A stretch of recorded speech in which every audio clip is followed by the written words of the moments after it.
There we go. And let's get started. It's 12:01 and I'm sure everybody's got a pretty tight schedule today. So over to you, David. Take it away.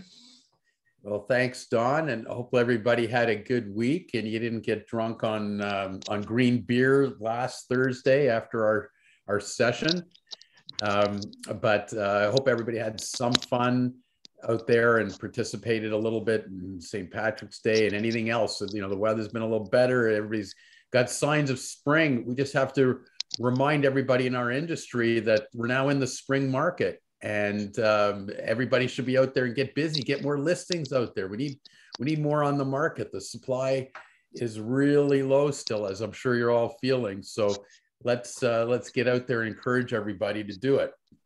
So today's topic is a buyer checklist, and here's a real opportunity for you as an agent to understand the process so that you can add value to your client's experience. Remember, we're on the same side of this. We're a team. You know, in this scenario we're going to be talking about today, you've got a buyer who's buying a property. You got an agreement that's either signed or about to be signed, and you're going to be getting a lawyer. Hopefully you're all choosing my firm as your lawyer of choice, and you're sending the agreement to us, and then we start our process. So I want you to understand what goes on the lawyer's end, what we're going to take your client through their process, and how you are still part of that process as we go through, because it's not over, and you should never feel like it's over once you've signed it. You got your client signed agreement of purchase and sale. That's not the time to say, okay, my job's done. Over to you, lawyer. Let me know when I can pick up my check. Like, you know, some agents do that, and they're not as successful as they'd like to be. So always be mindful of that and find different ways where you can add value to the process for your clients. So let's get into what we're going to talk about. Please use the QR code to connect. If you haven't done that before, reach out to me. I always get people reaching out to me after any of these webinars, which is great. Some are calling, some are emailing. Find a way to get a hold of me. I'm happy to talk to everybody about whatever topic you want, whether it's on real estate, corporate commercial, leasing that we do, wills, estates, even family law. We got a lawyer in-house that does some family law work now. And please get a hold of us. And a reminder that we've been hosting this podcast, David and David on Real Estate. Please check it out wherever you get a podcast. You can listen to it on Anchor, anywhere else, Spotify. We recorded, it's available by video on YouTube. Please subscribe to our YouTube channel and you can pick it up. I think we just recorded our 36th episode. Each one has a table of contents you can access. You can figure out which ones you want to listen to. And there's some just interesting discussion about market changes, different guests we have on, different real estate topics. It's not all boring real estate listening to me the whole time. We have some entertaining topics there. So I encourage you to check it out and follow us in any of these social media matters. So how you can add value acting for on a purchase. And by the way, we're going to do a similar webinar to this on a sale transaction, because there's differences in different ways you can add value when you're selling a client's property. But today we're focusing on buying. So first of all, I'll always take the time to make sure that you've got things correct in your agreement of purchase and sale. And I know this sounds like the most trite thing, and it's real estate agent 101, but it's amazing the mistakes that we see all the time just completing a standard OREA or TREB form. And if you're not sure about something, then find out, check with your broker, check with a seasoned veteran in your own office, contact me, contact a lawyer in my office. We're happy to assist you. Better to do that than to make a mistake in it. And it's not just filling in the blanks in the standard form, but you got to make sure you do that right too. But then it's putting the additional clauses and additional schedules that have to be there, and having the right clauses in the right language. And please be careful when you're going off the grid a little bit and trying to just create a clause because you can't find a suitable precedent for something. So I can't emphasize enough the trouble you can get yourself into as an agent if you make a mistake on an agreement of purchase and sale. And I'm going to tell you, before I even continue this, I'm going to tell you a quick story because we're just going through this yesterday in our office. So we're acting on the buyer's side, and the buyer is a husband and wife, and they're actually buying two properties, and one of them they want to put in their adult daughter's name. So at some point in the process, they sign the agreement, husband and wife are buying this property, and they approach the seller, say, hey, we want to transfer this. We want to change the buyer to be our daughter instead of us, because they're just flipping around these two properties. And they did this through the agent, not with consulting with the lawyers. And the agent came up with, there was some negotiation on it. And the seller says, fine, we're going to do it, but we want $40,000, for doing this assignment.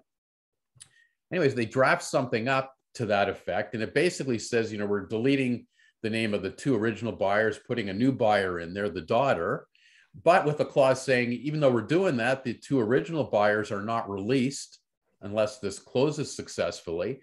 And then it says that that the buyer will pay a $40,000 assignment fee in addition to the purchase price.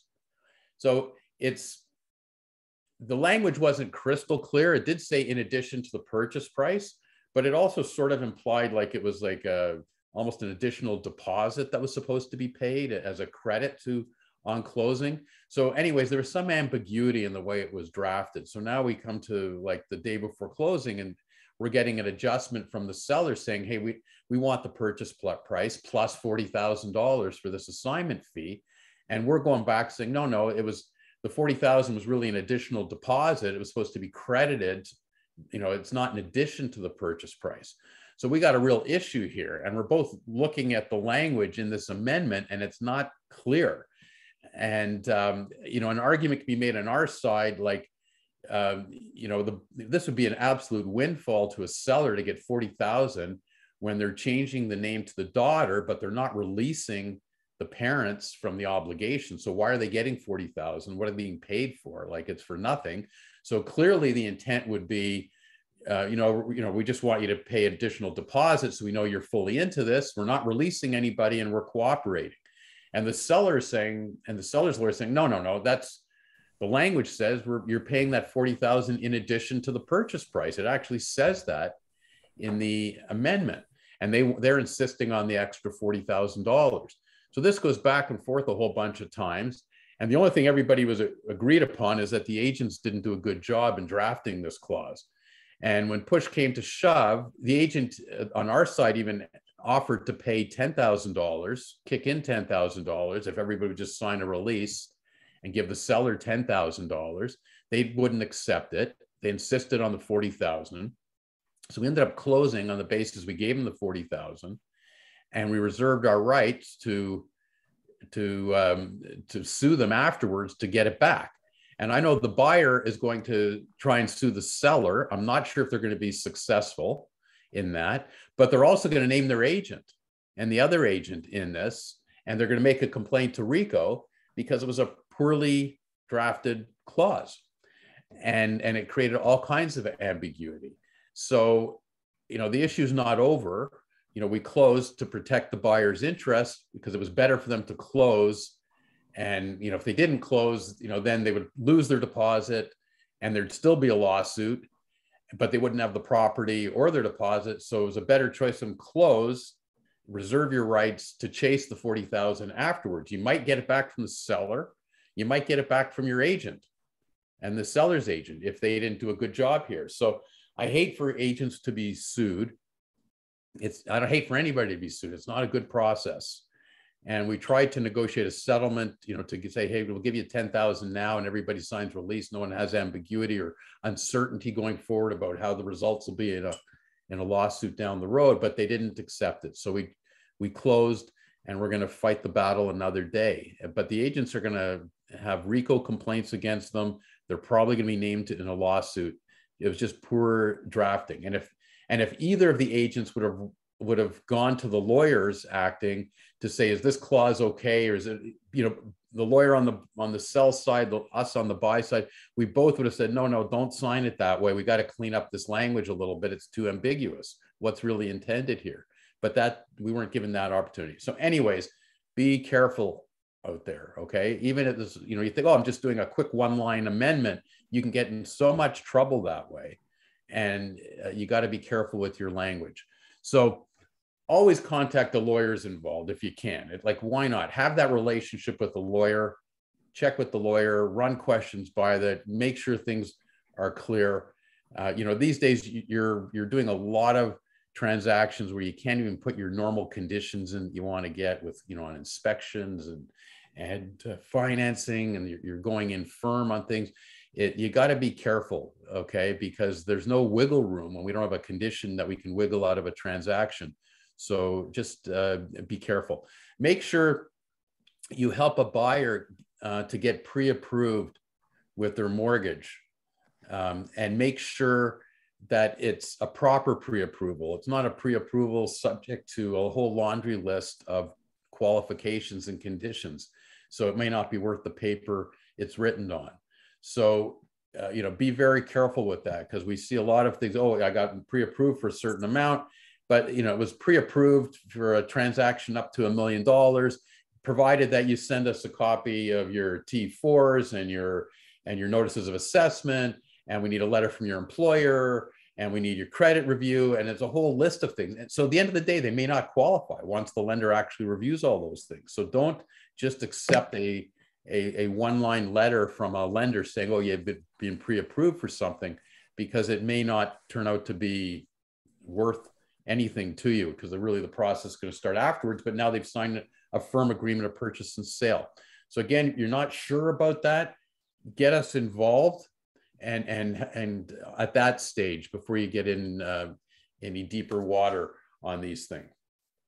When the agreement of purchase and sales, you know, been accepted, make sure you've got the buyer's lawyer's name, contact information. You've got the seller's lawyer's name, contact information, the lender, all their contact information, and make sure there's an exchange of all that information as soon as possible with all the parties. Okay. As a buyer's lawyer, you know, we have to get our search done. We have to do it by the requisition date, which is a date specified in the agreement of purchase and sale. In our office, our policy is never to wait to do it last minute and be up against a requisition date. We always try and get our search done as soon as we can, once we get our file open. And the reason for that is if we actually find a title issue, we want to give the other lawyer as much time as possible to fix it. We don't want to give it to them last second and then they can't fix it. There isn't enough time to fix it before closing. So the policy in our office is to get our search done quickly. So I have to know what lawyer I'm going to deal with. I have to know what lawyer to send our requisition letter to. So the earlier I get the seller's lawyer's name and contact information, the better. It's because as soon as we get that, we connect with the other lawyer. We send them a quick letter. Hey, you know, we're acting for the buyer. Understand you're acting for the seller. Here's our information. Same thing with the lawyer. We want the lawyer to get all the buyers. The lender has to have all the contact information for the buyer's lawyer as early as possible, because they send the mortgage instructions to us. Okay. So, and while we're talking about a lender, the lenders are also going to need a full copy of the agreement of purchase and sale with all the schedules, the amendments, the waivers, notices of fulfillment. They want to see the whole package. Okay. And you have to give them everything. You can't just give them an agreement and then there's been an amendment and not give that to them. So the earlier they get that, the better. So make sure everybody's getting the full package of documents. And some of you are, you know, at Century 21 Leading Edge, you've got a really good admin department. They're very good about getting that information out to us. I end up receiving it twice a lot of times from people, because a lot of times I'll get it from your admin people sending it to me, but a lot of times I'm getting it directly from you as the agents too, which is great, because sometimes I get even faster from the agents than the admin department. But the sooner we get it, the better. And I never mind getting it twice. We want to make sure we've got it. So, you know, put that on your to-do list. Never a bad thing for you to send out everything yourself to the lawyers involved if you know who the lawyers are, to get us going right away. Okay.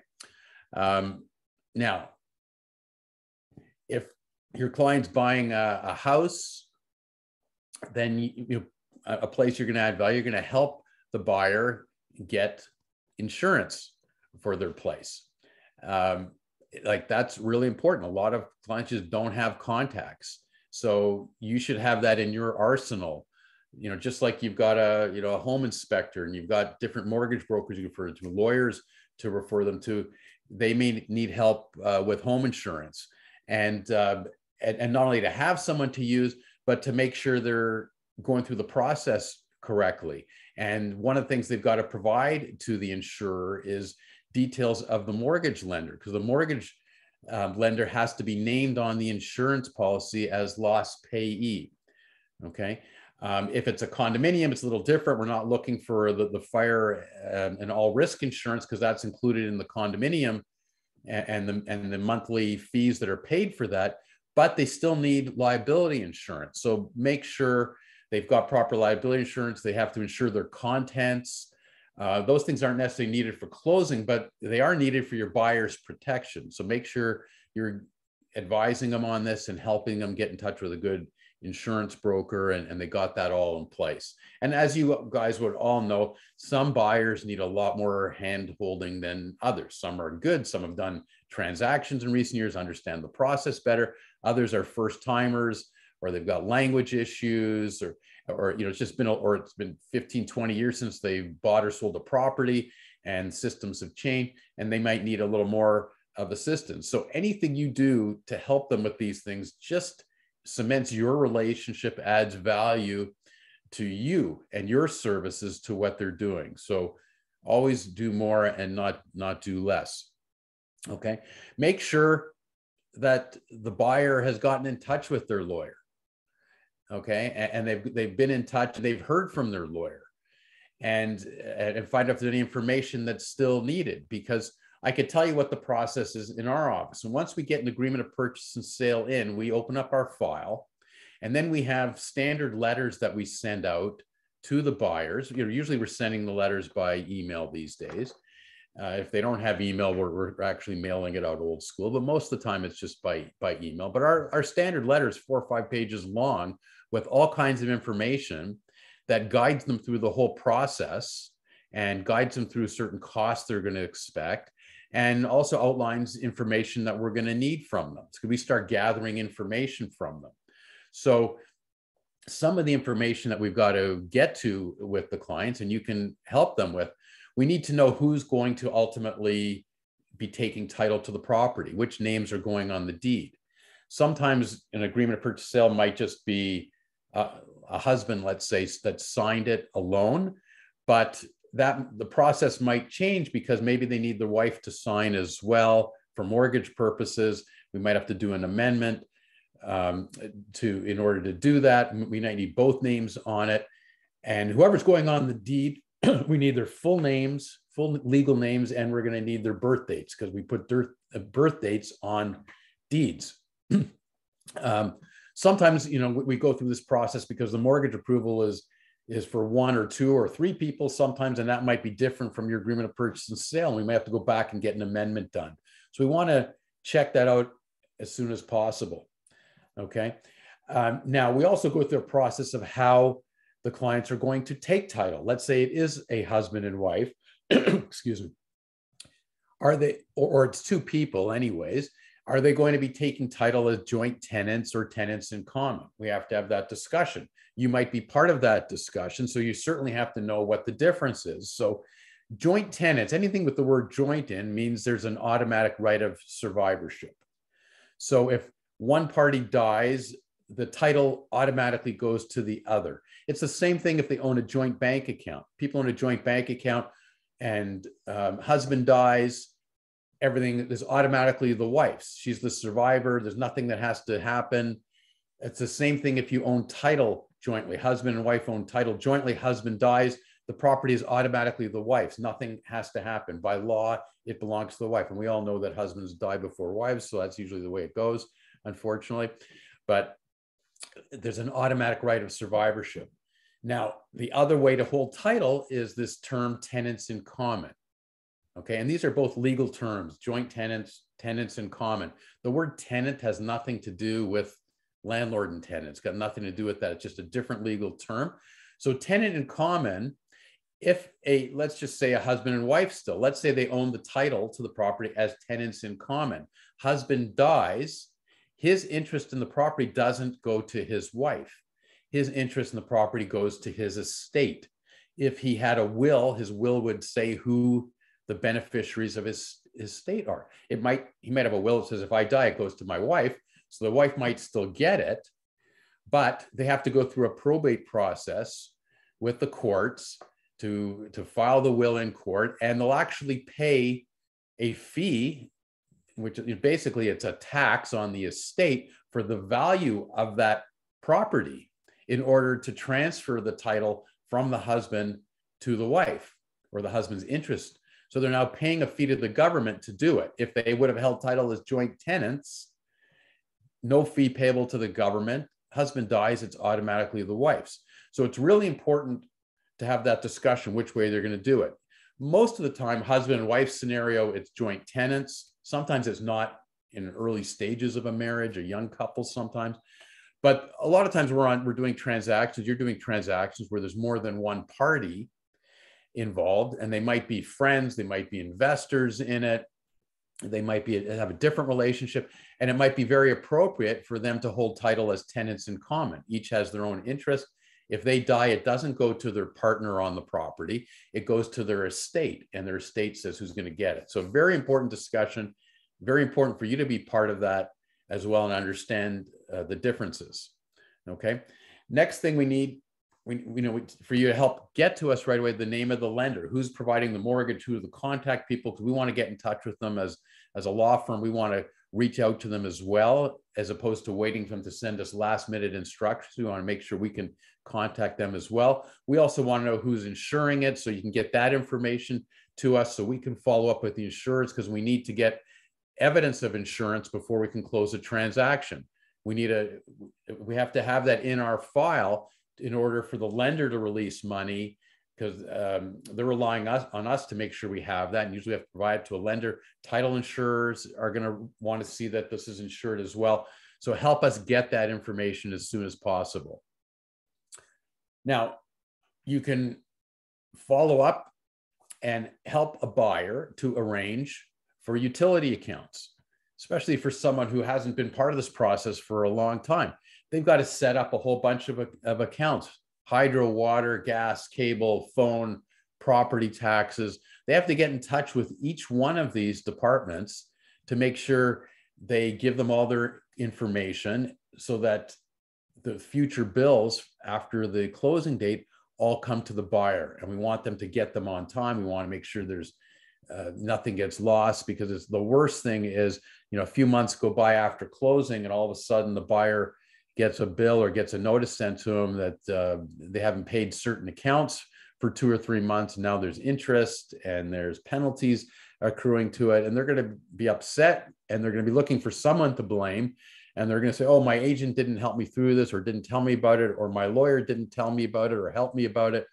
So they're looking for someone to blame, because as we know, it's never their fault. So just so that you know, part of our standard opening letter and information that we send to them makes it clear to them that it's their responsibility to set up these accounts.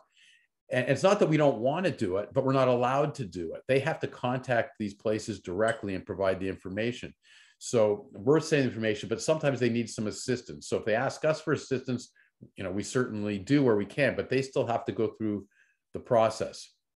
So same thing with you. Anytime you can help them through a process like that, you're adding value. So please check with them and see if they need any help. And sometimes they just can't find the right department, or they're not sure where to look for it. Not everybody has. In the old days, when everybody had a hard copy phone book, there was blue pages in the phone book that gave you municipal department addresses and things like that. People don't have phone books like that very often anymore. They're looking it up online. Some people are very good finding it online. Some aren't as good using computers and finding things online. So please jump in, help them. Okay, that helps with their whole experience of transitioning from one property to another. Next thing I want to talk about is land transfer tax. I think you should all know, whenever you buy any real estate in the province of Ontario, there's land transfer tax payable. So most buyers really like to know up front, like, that's part of what I'm going to pay on closing. How much is that going to cost me? And it's not an insignificant amount. So everybody in the province is paying land transfer tax. If you happen to be buying a property in the city of Toronto, you're also paying the city of Toronto land transfer tax. So you have to know that. Make sure you're telling your client that they're aware of it. They're going to pay double the tax if they're buying a property in the city of Toronto, because one goes to the province, one goes to the city.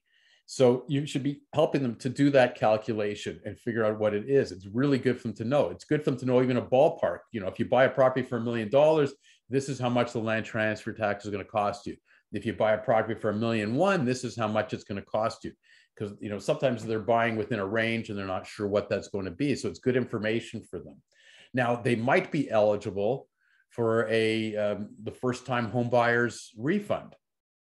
Okay, so we go through a process once we get involved in the file to determine whether they actually qualify for that. And I've done webinars where I've discussed that with you guys. We're probably going to discuss it again in future webinars, because there's a different criteria that has to be calculated to determine whether or not they qualify for a rebate. And then it's a question of, if they do, how much is that rebate? So you should have calculators available to you. We have it right on our website. If you go to our website, there's a land transfer calculator right there. You have to just complete. There's different drop-down boxes you could fill in, whether they're Canadian citizens or permanent residents, because that's a qualification. Whether they're first-time buyer, whether the property is in Toronto or it's not in Toronto, because the calculation will come up differently in the two places. So please make yourself available, or use the availability of that on our website if you don't already have a calculator of some other sort. But make sure you have one, because it's really important information for clients to have. And when we're quoting on things, which we often do, and people are asking us legal fees and things, like, I'm never focusing just on the legal fees. Like, it's not important for a buyer to know just what the legal fees are, because in the grand scheme of things, our legal fees are the easiest part of everything. The lawyer's fees are the least expensive thing they're going to come across as part of the closing process, but they need to know all the costs to them. So it's our legal fees, HST on legal fees. It's the disbursements that they typically would be incurring, which are out-of-pocket expenses. It's the land transfer tax they're going to be paying. Like, these are all important things to be going through. So anytime you can help them with that, that's great. Now, many of you are dealing with people that are non-residents, and you should be aware that they're going to be, if they're buying a property and they're considered non-residents under the Non-Resident Speculation Tax Act, they are going to be paying a tax equal to 15% of the purchase price. And we've done webinars on that. So I'm not going to get into great detail on that, but you've got to be thinking about it and figuring out, is your client possibly considered a non-resident, or someone that they're buying with, and non-resident for the purpose of this tax is different from other definitions of non-resident. So that can be confusing sometimes.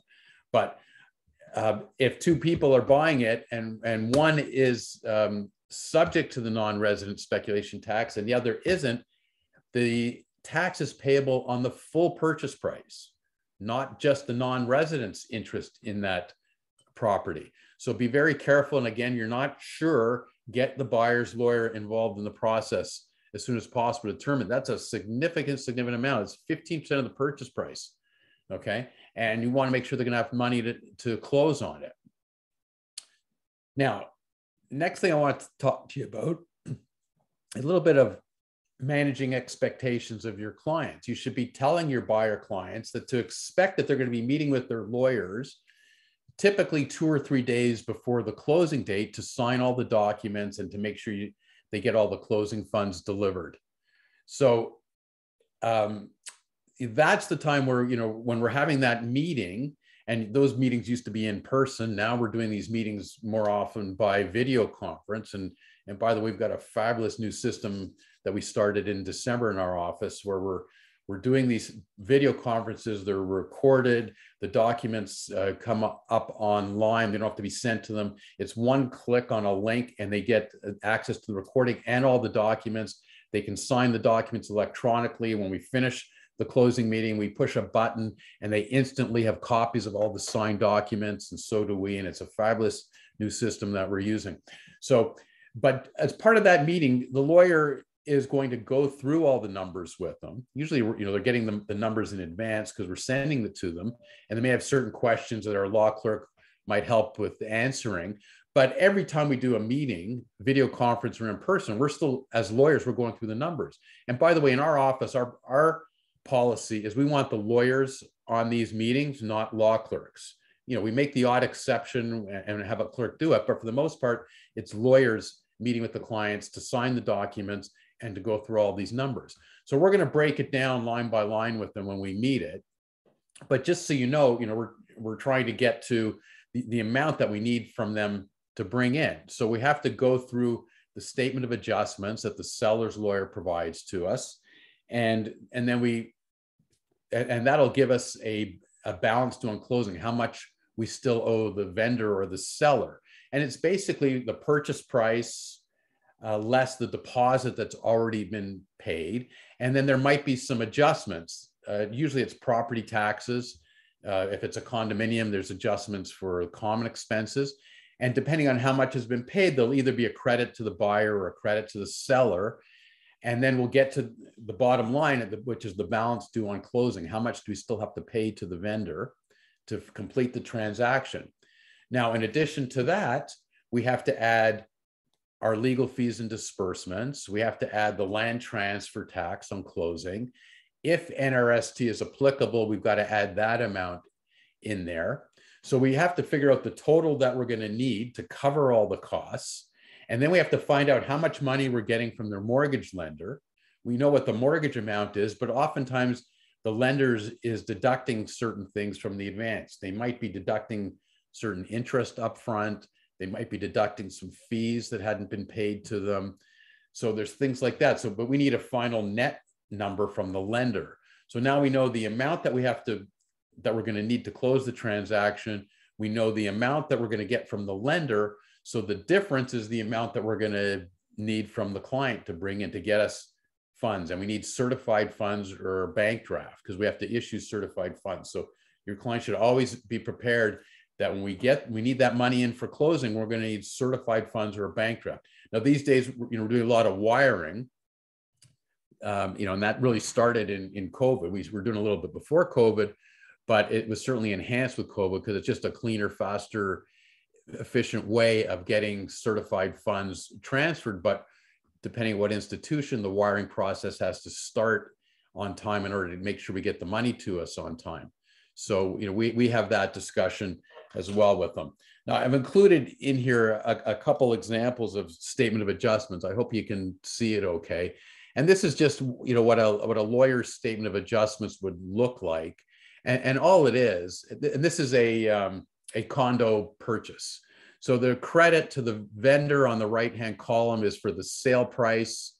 And then the buyer or purchaser gets credit for the $30,000 deposit here. And then we have two adjustments that I mentioned earlier. One would be common expenses because we calculate usually the seller would have paid for the common expenses for the month of closing. And if they did, then we just have to credit back depending on what day of closing. So in this case, it was just one day that the vendor was responsible for. So they get a credit back for the rest of the month. So and then that adjustment always depends on what day of the month we're closing. But typically at a condo, they would have paid the condo fees, the condo expense for the month of closing. So there's usually a credit back to the seller because from the closing date to the end of the month, that belongs to the buyer. And then we adjust for property taxes. So property taxes, we look at the full year's taxes. Sometimes when we're early in the year like we are now, the final taxes haven't been determined. So we take whatever last year's taxes were, and we estimate that it's going to go up 3%, 5%, whatever the municipality says it's likely to do. So we get an estimated taxes, and then we calculate the share for the buyer, share for the seller. So if we close today, the seller will be responsible from January 1st till March 23rd. The day of closing is always the buyer's day. So we calculate that share. And then we look to see how much have they actually paid for taxes. Have they paid zero? Have they paid something? And then we do an adjustment. And, like in this case, there was a 1-day adjustment, and then we get to a balance due on closing. So that's the amount, the balance includes the amount that we have to pay the seller on closing. Okay. So when we go to the next one, this is just an example of what a trust ledger statement would look like from a lawyer. So from the trust ledger statement, we have to pay the vendor amount on closing, and that's from the balance due on closing on the statement of adjustments. And then we have to add in the land transfer tax that's payable, government registration fees and search costs. This is money we have to pay the government to complete the transaction, whatever the legal fees and disbursements are for the lawyer, and the cost of a title insurance premium. And then on the right-hand side is the amount we receive from the client. And then after we've paid everything, sometimes it nets out to zero because we got the exact amount. Sometimes we may have received more than we need, and then there'll be a credit back to the buyer, which is what happened in this case. But these are just examples. And I just want to show you this one too. When we're acting on a new construction transaction, on a new construction, the statement of adjustments is much more complicated. And this is actually sort of a simplified one because there's additional things that have to be adjusted. So in addition to a purchase price, when we're dealing with new construction, there's a calculation in addition to the price, because the price would have included HST. So there's a calculation to separate the HST from the purchase price. And the reason we want to separate it is for land transfer tax purposes, because we don't want to pay land transfer tax on top of HST. So we want to back out the HST, only pay land transfer tax on the price without HST. But then there's other adjustments from the builder that a buyer typically pays for, and those have to be added back in for land transfer tax purposes. So that's what's sometimes lumped at as additional consideration. And those are, for those of you that are used to doing new construction, there's always an adjustment clause on a new build where there's certain costs that are being passed on by the builder under these adjustment clauses, for connecting water meters to paying for the interior enrollment, increase in levies. The list goes on and on sometimes. So if those adjustments add value, then land transfer tax is supposed to be paid on it. So it makes these things look a little more complicated, because that's what gets lumped under additional consideration. Usually instead of one deposit on new construction, there might be 4 or 5 or 10 different deposits that are made. So that's all got to get in there. There may have been upgrades that have to be adjusted for. There might be the HST new housing rebate that has to be considered on this. If it's a condominium, like this example, there will be occupancy fees that have to be paid and adjusted for, plus property tax adjustments. There's a reserve fund that has to be paid for. So these get much more complicated on new construction than they are on a resale. So I don't want to go into too much more detail on it, but I just want you to see that there's a difference, and there's a difference in our process. And obviously there's a difference when we have our client meetings. We spend way more time in client meetings to sign up clients when they're doing new construction, because we got to go through all these numbers and explain it all to them. And sometimes it's hard for them to understand, and they have further questions. Sometimes, they're asking you questions on these things too. So you've got to be aware of the nuances and where these things are coming from if you're dealing with any new construction. And again, whatever the statement of adjustments shows, that's going to flow into a lawyer's trust ledger statement. Again, similar to before, because we still need our balance due on closing, whatever we're going to pay the builder. We got to add land transfer tax to it, government search fees, title insurance, legal fees and disbursements. And then we got to look to see how much money are we getting from the lender, what's the shortfall, which is the amount we need the buyer to bring in, and then we give them that information and we break it down to them that way. So let's cover a few other areas where you can add some value. What happens on the closing date? We want you to help manage the client's expectations of what's going to happen on the actual closing date. So you should be telling the clients to expect that the keys are going to be available to them, usually somewhere between 2 and 5 o'clock in the afternoon. Never let your client think they're going to get their keys at 10 o'clock in the morning, or 11 o'clock in the morning and they got the whole day to move in. Occasionally that happens, but I would never want to promise that to them, okay? Most transactions close somewhere between 2 o'clock and 5 o'clock in the afternoon. And it's not usually because the lawyer's holding it up or delaying things. We're trying to close as early as we can. Usually we're waiting for funds. And we're usually waiting for funds to come from the mortgage lender until they advance the funds to us. That sometimes is delaying the closing until we get those funds. And again, we need certified funds from the lender into our trust account so then we can transfer it to the seller's lawyer.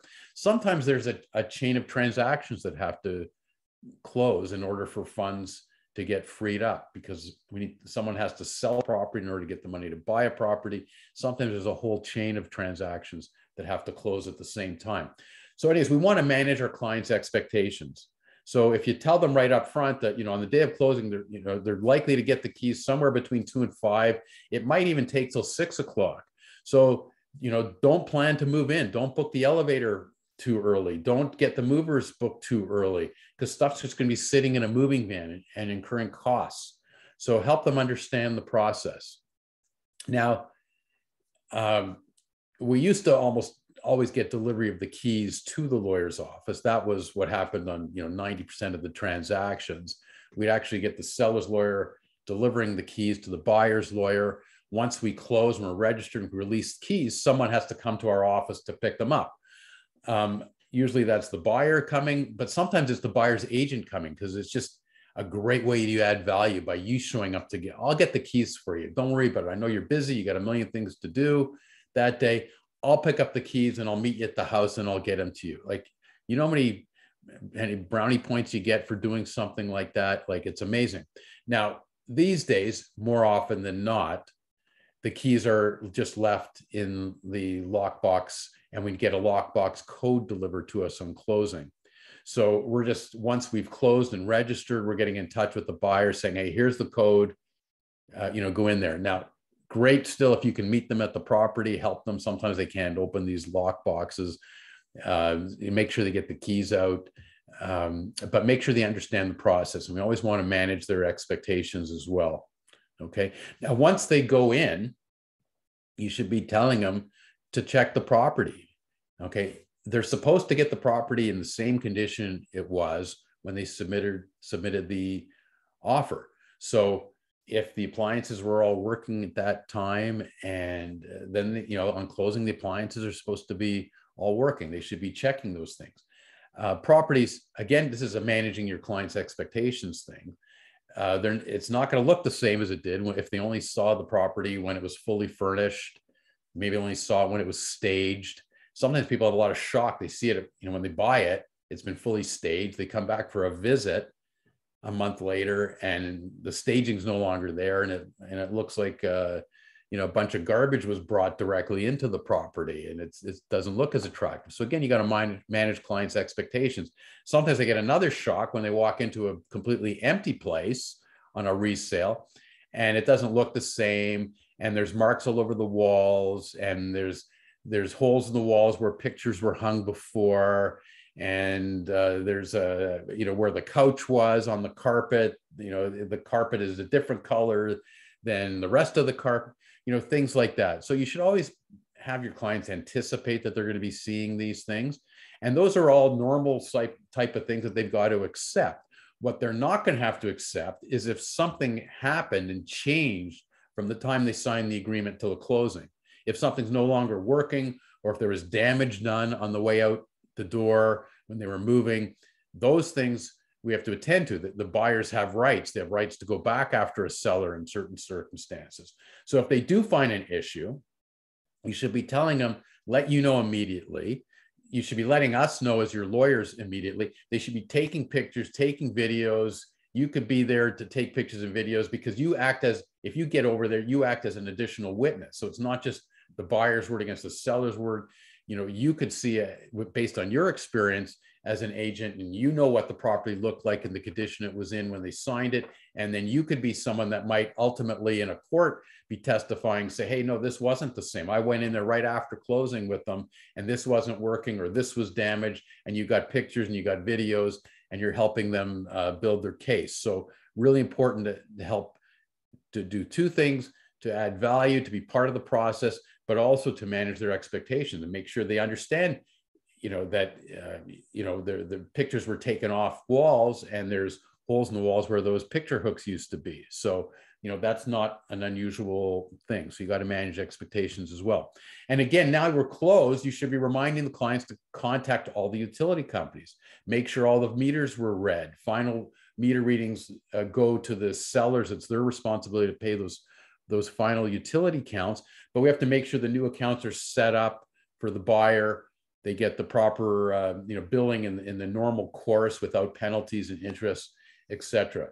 And always remember that the day of closing, whatever is consumed on the day of closing always belongs to the buyer. Even if the buyer didn't get in there till 6 o'clock at night, the buyer's still paying for whatever utilities are consumed that day. The buyer's still responsible for property taxes of the day of closing. So make sure they know that as well. Now, if the property is a condominium, there's a couple other places where you can help out and add some value. They have to move in. So the elevator has to be booked. You can't just show up to a condominium with a truckload of belongings and expect there's an elevator to help you move in. They've got to be booked in advance.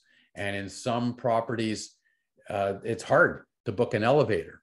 And it's really hard to book an elevator if your transaction is the last Friday of a month, or if it's the last day of a month, or if it's the 15th day of a month. For some reason, those days are chosen more often than any other days. There's 30 days in a month, 31 days in a month. Some are weekends, but we've got at least 20 days most months where you can close on any one of those 20 weekdays. Yet sometimes through the advice and encouragement of the agents, they keep picking the last Friday of the month or the last day of the month or the 15th of the month. So we have way more closings than those days than any other days. So, guess what? Elevators are going to be booked. Moving vans are going to be booked, even if it's a non-condo. Tougher to get moving van, tougher to get movers on those days. So don't pick those days. Encourage your clients not to pick those days as a closing date. They're better to close on even the Thursday than the Friday. Close on the Wednesday. Whatever. Avoid the 15th, avoid the last day of the month if you can. It makes other elements of their process easier. It's easier to get funds from a lender if you're not closing on the last day of a month. Sometimes lenders get backlogged too because they have so many transactions closing at the end of the month or the 15th of a month or the last Friday of the month. So try and avoid that. And that's just a good tip for all of you agents, regardless of the transaction. If you could avoid those days, unless your client has a particular need to close on that day, on those days, try and avoid those days. If they have to close on one of those days, fine. We're going to do some those days, but make sure they understand they might get their keys a little bit later. Okay, their lender might struggle if it's the last Friday of a month like May or June or July when they're swamped with transactions to get the funds out early enough in the day. So make sure you're managing expectations and they get it. So if it is a condo, make sure that elevator gets booked in advance. Make sure that they have arranged to pay their monthly common expenses. Okay, we may have, if we're closing the middle of the month or any time of the month, usually the common expenses have been paid by the seller for the month of closing. So if we're closing today, March would have been paid for, but there's a payment due April 1st, and it's the buyer's responsibility to do that. Now, most condominium corporations these days want pre-authorized payment. They got to provide a void check or something, bank information, and they're going to deduct it directly from the bank account. But if you're closing on March 24th, a lot of the condominium corporations will still say, you got to get us a payment for April 1st because we can't process the pre-authorized payment fast enough. So we need a payment for that date, and the pre-authorized payment might kick in for the May 1st payment. Okay, but you can be asking these questions with your client, make sure they've made arrangements, get in touch with the condo corporation if you have to, check with the lawyer because the lawyer sometimes has that information. What we do in our office a lot of times is we want to collect that April 1st payment as part of the closing monies we want on closing, and we'll make the April 1st payment on their behalf to send it to the condo corporation to make sure it's there in time for closing. And then set up the pre-authorized payment, so that'll kick in for the May 1st closing. So we try and be involved in that process as lawyers too, in anticipation of that. But you as an agent should be part of that process and be thinking that way too. We don't want them to go into default in the very first month of condo ownership, okay?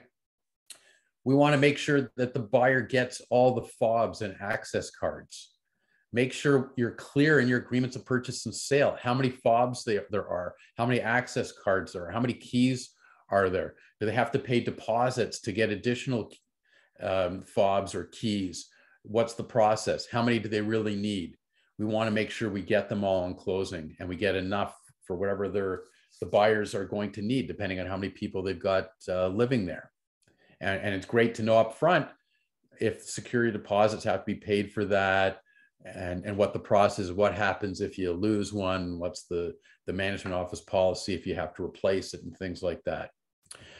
Another place where it's really important for you as an agent is make sure the buyer knows exactly where their parking spaces are and their locker space units are. I'm astounded sometimes when we have buyers that sign agreements, purchase and sale, and they got one parking space, one locker space, and they have no idea where it is. And they don't find out till after closing because they've never gone there, never visited it. So like, I think you as an agent should be finding that out as part of the process. Where's the parking space? Where's the locker? Take your clients to see it and let them see exactly what they're buying. They're either buying it and they're going to own it, or they're getting exclusive use to those parking space and lockers. You want to make sure it's proper. And a lot of times the legal description for these parking and locker spaces are completely different from the way the management office describes them. So sometimes there's confusion as to exactly which spaces there are, because the numbering system, when you physically go there, is totally different from the way they're described on the listing or in the agreement of purchase and sale. So as an agent, you got to find out exactly where these are and go see them and take the clients to see them and make sure there's no ambiguity with that. Okay. Now, always mindful of the time. We got a few minutes left. So this is the last point that I really want to make to you, that one of the greatest ways that you add value, and you're not going to do it every time, but consider attending with the buyer for the closing meeting with the lawyer. Now, when these were in-person meetings, I always thought it was fabulous that some agents would show up for these things. And sometimes they do it because they're helping just to act as a translator. Maybe their English is better than their client. Sometimes they're coming just for that. Sometimes it's just hand-holding. Sometimes it's because the buyers don't have a car, or they'd have to take public transit. So the agent says, no, I'm going to pick you up. I'm going to bring you to the lawyer. You'll have your meeting. If you don't want me in there, I'll wait in reception, or I'll pick you up after. I'll bring you back. Like, there's a lot of ways where agents really add value. But I think it's really great for agents, for all of you, to attend at a session, especially if you haven't gone through a purchase yourself for a while, just to see the process and understand what goes on. Now, these days, as I said before, we're not doing them in person very often. We're doing them virtually through video conferences. So you could attend that way as well. You can be added as a link. Now, obviously the buyer would have to consent to you being added, and some are comfortable, some are not comfortable, but I certainly encourage you to make an inquiry and find out if they want you there, or if you can just attend because you want to see how this process works and you want to you see it for yourself. So it's something you should really consider. I'll make the same point when you're on the seller side. It's great for you to understand the process. And, I'm talking to agents, that have recently gone through their own transaction on a purchase or a sale. And they're going, oh my God, like this is so different from what I did 10 years ago or 20 years ago, the last time. So process always changes. It's always evolving. It's just a great way to add some value to the process and make your client more comfortable. Sometimes just by offering to come, your client thinks, oh, what a great agent I got. He was even going to take some, a half hour or 45 minutes out of his day to attend a conference, a video conference, to make sure there's no issues. And, what a great agent I've got. And it's amazing the value that something like that can add. So think about it. in terms of adding value, think about it just to educate yourself, attend one on the buy side, attend one on the sell side, and just see how this works. So I encourage you for that. So that's what I wanted to cover today. You can see there's lots of ways that you as agents can be adding value to your client's experience. You should be working with us as lawyers. We're a team. We do this together. If you're not sure, please reach out. It's important to get the lawyer involved early in the process, and that you feel comfortable asking the lawyer for help through the process. And it's not always lawyer directly. We have a fabulous team of law clerks that can answer a lot of the questions that come up just to help to guide you through the process. So you can reach out that way as well, because sometimes you can't get a hold of the lawyer. In our office, we have 6 lawyers. Actually, we're looking for a 7th if anybody knows someone in the process of hiring. So please refer anybody that you might hear about. But we want someone good, a good team player. And oftentimes, like if I'm not available, then another lawyer in my office will jump in, and vice versa. We're always jumping into each other's if someone's not available or it's a time delay. So we've got someone else available to jump in. So please reach out. Don't hesitate. So with that, I'm going to turn it back to you, Dawn, and I'm happy to stay and answer any questions that anybody has through this, or as always, you can reach out to me directly. We have a comment here that Tuesday is a good day to close. That's what day I closed. Actually, I closed on a Tuesday. Yeah, if you could avoid Fridays, avoid Fridays, avoid last day of the month where you can, avoid the 15th of the month where you can. 0 time for anything to go wrong, right? So right. Yeah, if your clients, they're closing on a Friday, and if something gets delayed, they get stuck because there's a chain of closings that have to happen in order to free up money. All of a sudden, we run out of time on a Friday, or the lender, for whatever reason, is delayed in getting funds and we can't close. Now they're stuck over the weekend because we can't do anything over the weekend. We got to wait till Monday. So we don't want to put clients in that position. So, if you can avoid that, try and close on a Thursday, Wednesday, Tuesday, Monday, whatever. It's just avoid those days if you can. Especially if they've sold their property too and have a tight closing. They don't have like any kind of a buffer or gap in there. And then that chain reaction would be like dominoes. Yep. Any other questions, guys? Feel free to drop them in chat or unmute. We have a couple of minutes. Come on, I know there's questions here. So after today, what's our next date? April 7th? Yes, I believe the next one. Let me just double check that. I've got April 14th.